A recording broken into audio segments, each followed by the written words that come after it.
We are live. Welcome, everyone. My name is Niki Lopez of Niki Lopez Creative, and you're watching The Circle, where every Tuesday, 8:30 to 9 p.m. Eastern Standard Time, I'm talking to artists, activists, social entrepreneurs, people doing great things in the world today. And today I have a very special guest, Zipporah Michel. Thank you for joining us. Hey. Hello, hello, hello. So, Zipporah is a culture caricature artist, graphic artist, and illustrator. So you're very multidisciplinary. That's great. So right now, let me see. Just for people that are joining us in, we see G is online saying greetings. We are live on a few places. So if you're on Facebook, we're on Niki Lopez Creative, as well as Outclick Magazine. We're also on YouTube, Periscope, and welcome for those people going to join us on the replay. We have, Priscilla Michelle. That's my sister. Oh, awesome. Awesome. So jumping right in, let's get started because you're a multifaceted creative.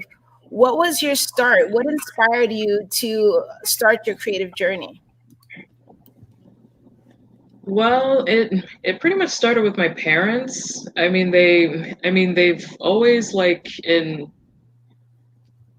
they always told us to be more conscious about what's in the world internationally. And my dad would listen to not just American news, but news from other continents. Like I would pretty much learn what is happening in Africa, right off the top. That's how I ended up learning about stuff as in the apartheid and what's happening on the news. And my mother worked as a travel agent for Norwegian Cruise Line, so we were always exposed to other cultures growing up, and that also included a lot of traveling. Not even out of elementary school. Because, like I said, my mother is a travel agent. We always had too many opportunities to be traveling everywhere. And it was pretty much one of the employee perks. So we just ended up places like Cozumel, Mexico. We ended up all over the Caribbean. We went to Alaska, and we went to Europe, and way before high school, I ended up seeing the Sistine Chapel, and wow. that was pretty much my Disneyland, because I was still training as an artist in magnet schools. And then after that, in high school, they wanted us to be more grounded in the community. So we just stayed put where we were, and we just got to know more about the people around us rather than just ending up all over the place. That's great. G saying and Sylvia saying hello, Nikki and guests. Absolutely. And your sister saying good times. Absolutely. So that's great that you got that world exposure. And, what made you start putting those experiences into your art? Or did you just pick up a crayon and pen to paper and started working? Or did you have any school training in the arts? I did actually have education in the arts. I went to magnet school. As in, I pretty much went through. It was in the middle of elementary and middle school, and until high school and college, that I ended up in art school. And for that it was pretty much a roller coaster. It was the best roller coaster ride, honestly, because at the time, when I was in a normal school, I pretty much thought all I could do was academics until I was exposed to the magnet culture. Like it was just a whole little bubble of its own. Hmm. That's awesome. And so let's get into some of your art forms. You have your culture caricature artist. What exactly is that, or how do you describe it? I would describe it as I would describe it as being conscious of what culture you're really targeting, as in as in using your character to represent a certain culture, Hmm.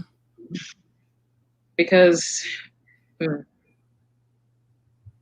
because this is kind of an argument that me and my brother have always, not an argument but a discussion or a debate that me and my brother would always get into, about how certain fictional characters are being, well, represented and displayed in the media.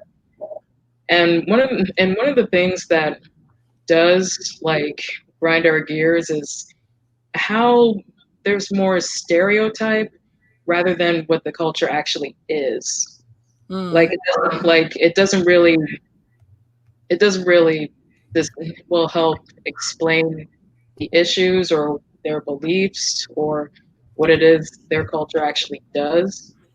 And this was something and this is something that we saw growing up, along with when we were traveling. And during our childhood we would watch a lot of documentaries too, because our earliest I would say our earliest exposure in social studies in terms of royalties, or even, by example, Black royalty, would be Egyptian royalty.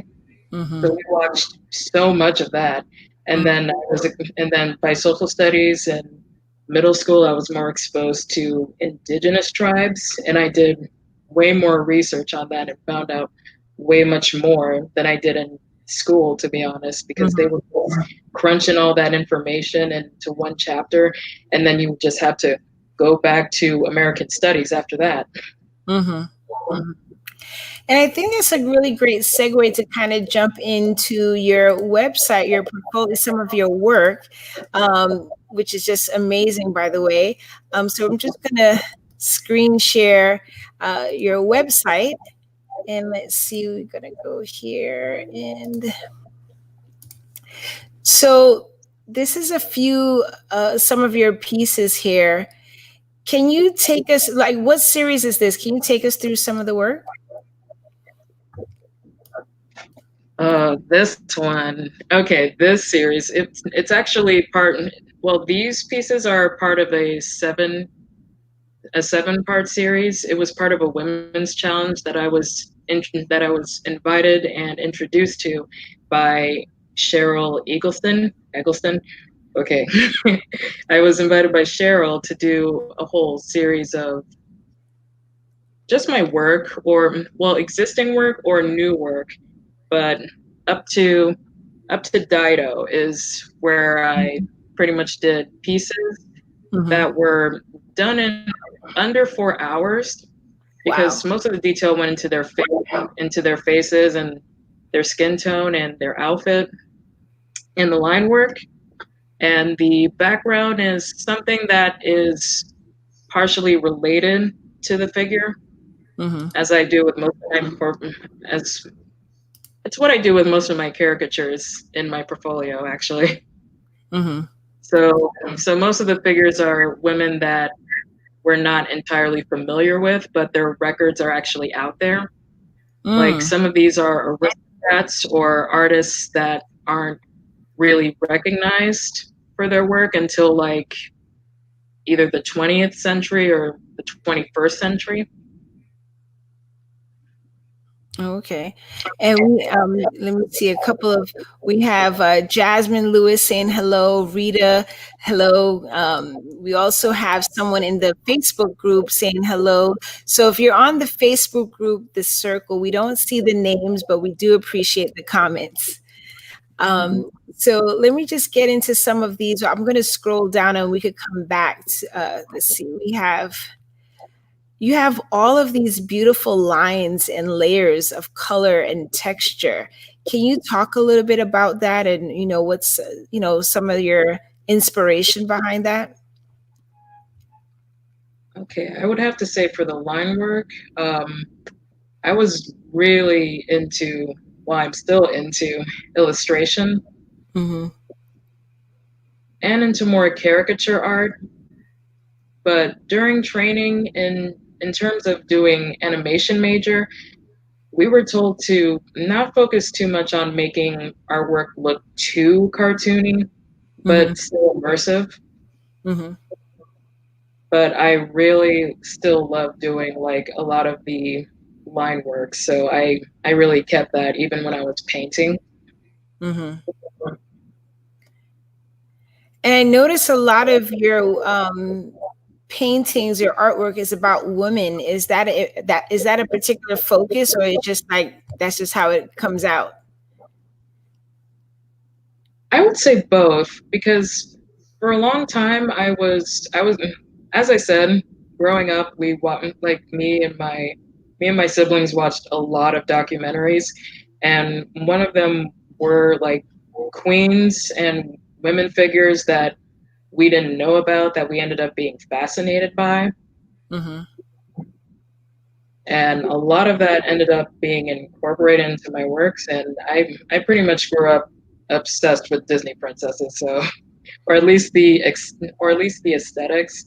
But later on, I fell more in love with the potential of what women could do Mm-hmm. in terms of contributing to communities or to their overall history. Absolutely. These are beautiful. And so we have a couple of people enjoying us. Nick Harris, these are beautiful. Oh, that was Jill uh, Lefquist online, and Sylvia saying lovely work. I guess, oh, Jasmine had a comment from a little bit earlier saying the arts in school curriculums are so important. Absolutely. They are. It was. I mean, there was a whole time with. I mean, there was.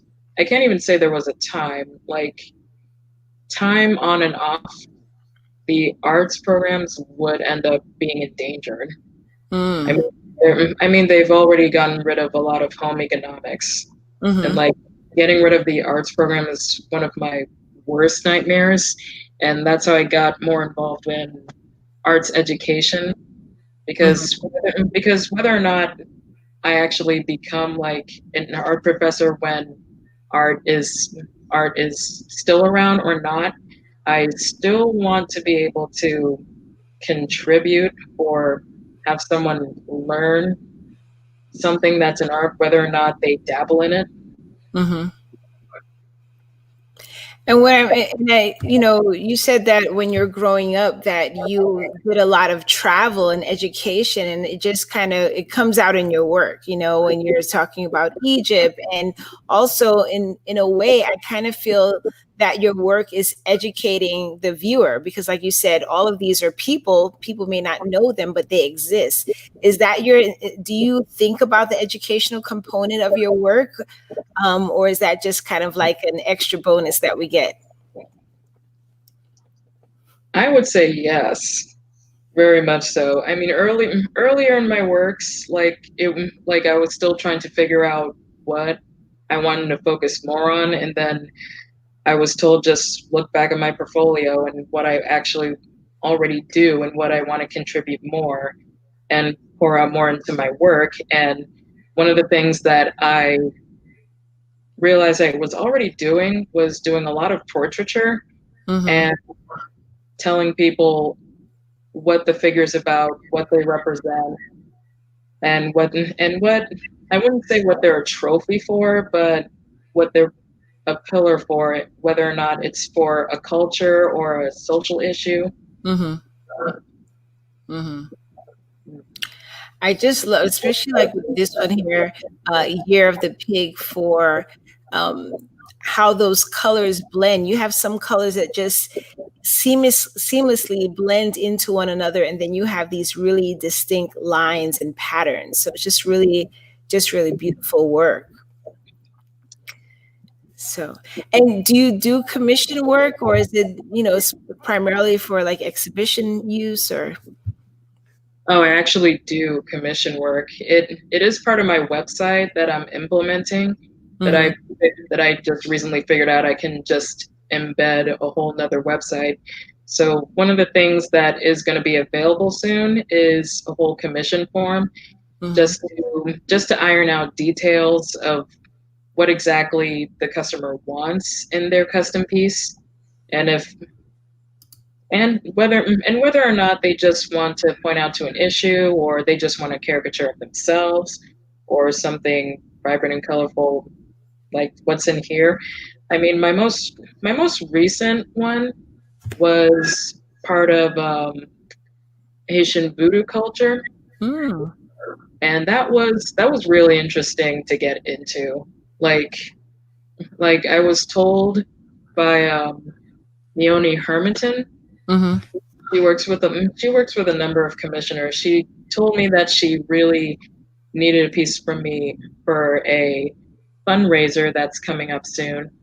And the detail that she gave me about the Haitian voodoo culture was overwhelmingly interesting because Mhm. it was more connected to the Yoruba tribe in West Africa, and it was deeply rooted towards the Haitian Revolution.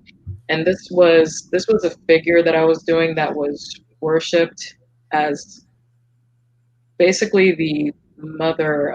Well, not the mother, but it's a figure that represented motherhood and warlock and magic and the female warrior spirit. Mm. Awesome. And then, so with these pieces, can you describe, because these look like such intense color pattern? Like, what are some of the narratives behind some of the works here?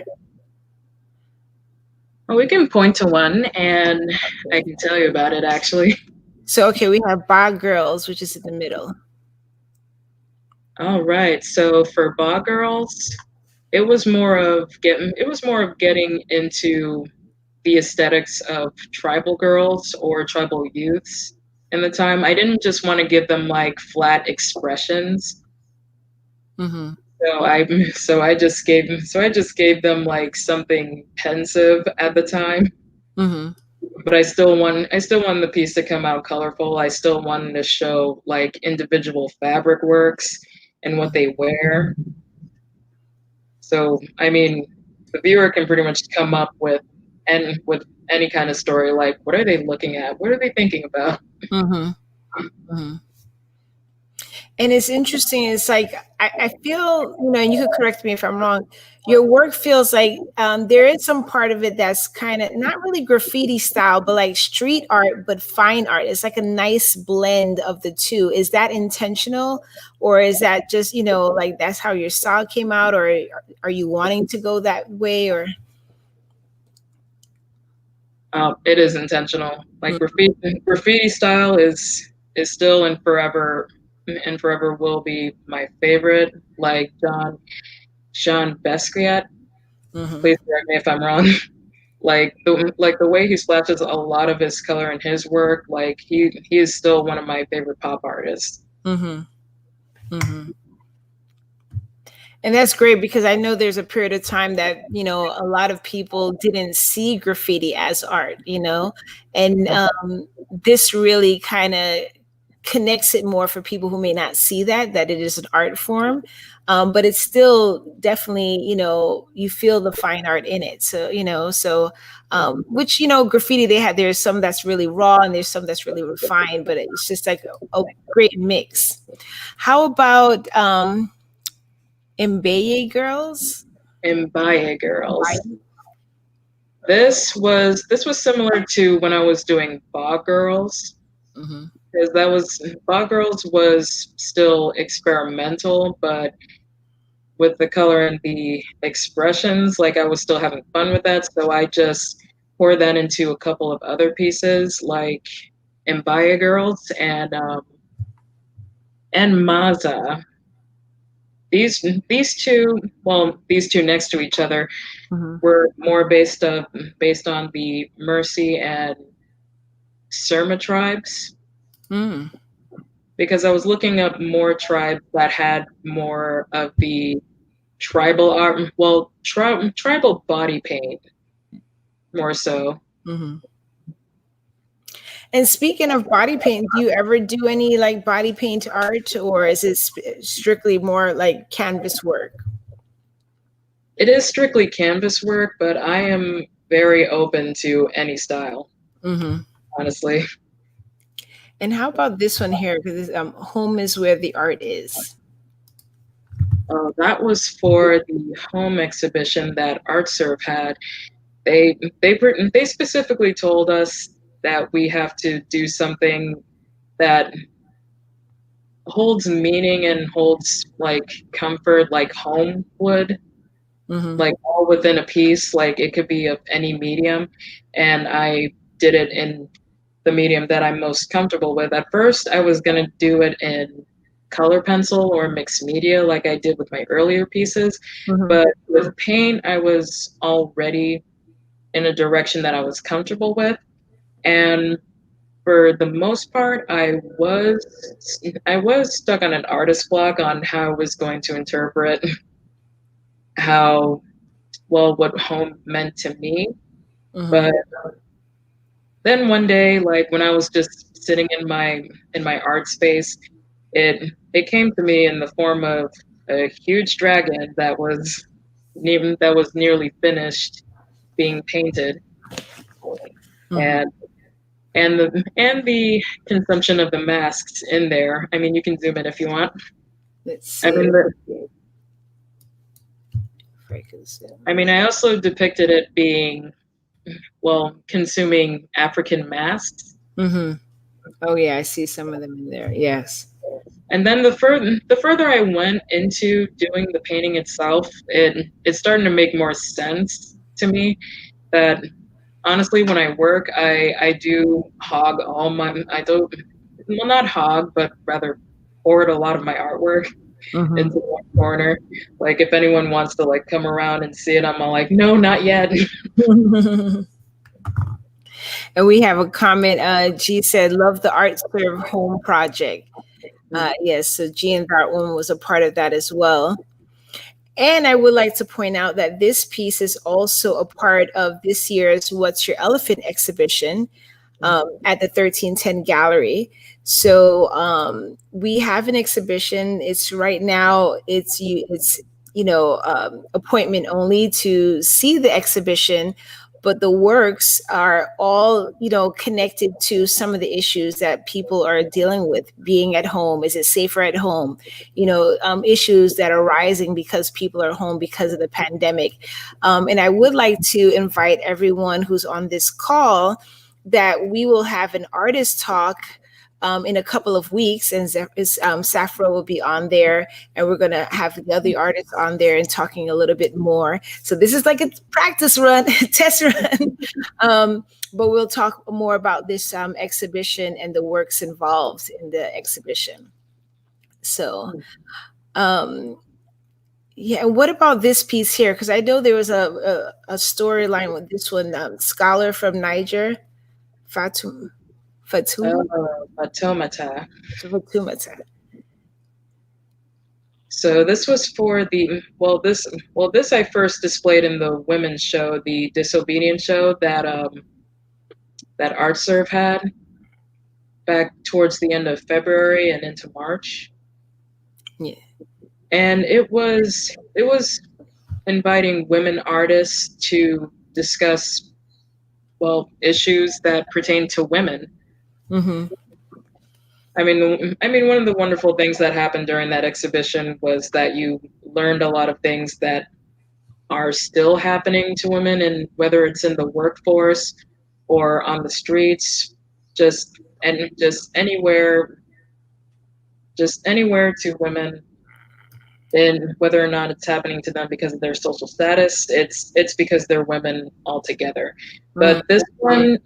But this one, I was contemplating whether or not I should display like strong women, but then I thought to myself, why not young girls? Were at this age, we're supposed to influence and encourage them to be the best they could, but most can't. So Mhm. I did a series. So I did a series, well, a small series of girls in difficult situations. Uh, Mm. this one, this one starting with Patomata. I did a research on child marriages, where young girls from impoverished areas most of the time are treated like second class citizens, and they would be, I would say, forced into marriages that the parents in those impoverished communities believe that they would end up in a better situation. But in the end, it actually messes them up psychologically because they're still minors, and they're being thrown into a situation they're completely unprepared for. And sometimes the consummation of the marriage would happen whether or not the parents would allow it.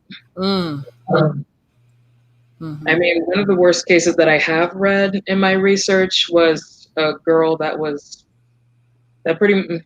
basically died from just the consummation alone, and she Mm. was 7 years old.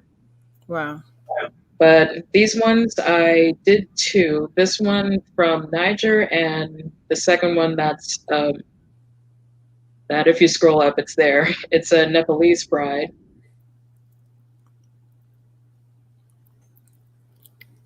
right there. Yes. Like these are from an age group where they're under the age of either 15 or 10. And between Nepal and Niger, they have a huge percentage of underage girls that would be in that age group, like way younger than 15, where they would be in these situations. Mhm. They would just come back from school and later on find out that they're being married off to Mm. someone much older than them. Mhm. Wow. That's why that's why I composed the piece in a way where a lot of the bouquets are haphazardly thrown into their hands, and they're already holding stuff like a teddy bear or books that they were still holding from school. Mhm. Just just the sense of unpreparedness for the situation, and I still wanted to put it out as a vibrant piece, like a regular bridal photo, but you look closer, they do not look happy about their situation at all. Mhm. Yeah. Yeah. Absolutely. It's beautiful, beautiful work. Let me see if I could move that. Thank you. Thank you so much. Um, what is the basic place? So I've been sharing on the ticker your website. You have your website, which is tzipora-art.com. And then you also have Facebook and Instagram. What's the best way for people to reach out to you if they're trying to connect with you, view your work, you know, get a commission piece? What's the best way? Right now, it's with Facebook and Instagram, Mm-hmm. and I'm still under construction with my website in terms of my artist commission form Mm-hmm. that I'm creating. So as of now, it's just social media, but soon, and I will bring up updates on my social media. I will have an actual form where it's actually connected to my email, and I'll get notifications from the website that people want commissions done. Okay. And we have a couple of comments. We have Jill saying your work is extraordinary. And Karen Prescott, the bow tie girl, beautiful work. So yes, absolutely. Absolutely. What's the next step for you in your art? Do you have like a certain plan or goal that you're, wishing to, get to with your work? With my work, still planning on doing a graphic novel. Hmm. That's awesome. And we have a couple of comments. We have Tracy, wow, powerful story, and the explanation of the flowers and the children items like the teddy bear really takes the pieces to a different level. Absolutely. And we have Dr. Naomi Ruth Cobb, such powerful information. Absolutely. Absolutely. I love how your work is just like this, creative piece, but it's also educational. It's also bringing awareness to some of these things because, for example, child brides, not a lot of people are aware of those situations, and that is still impacting a lot of young girls, worldwide. Oh yes, it But still does. yes, absolutely. So, before we go, I wanted to ask you, if you had access to a time machine, where would you go and why? Past or future? Ooh, now, if I wasn't into period dramas as much as I actually am right now, I would say future, but would honestly now I would say go to the past Mhm. because there is still so much we think we know about the past, but then we don't. As in we just assume that we just assume that certain figures or certain people in certain ethnic groups are low in class, and that's what we were always taught in Mm, mainstream media. But then looking back, like we find like a lot of figures. Well, I found a lot of figures like Dido Elizabeth Bell. Like she was in a society that looks down on both women and people of color, and in her society she was brought up and educated and became an heiress. And mm, there's even women mayors as far as the, I would say, 18th century, as far as I found. So there's like a lot of things that are still surprising about the past that we end up finding out now.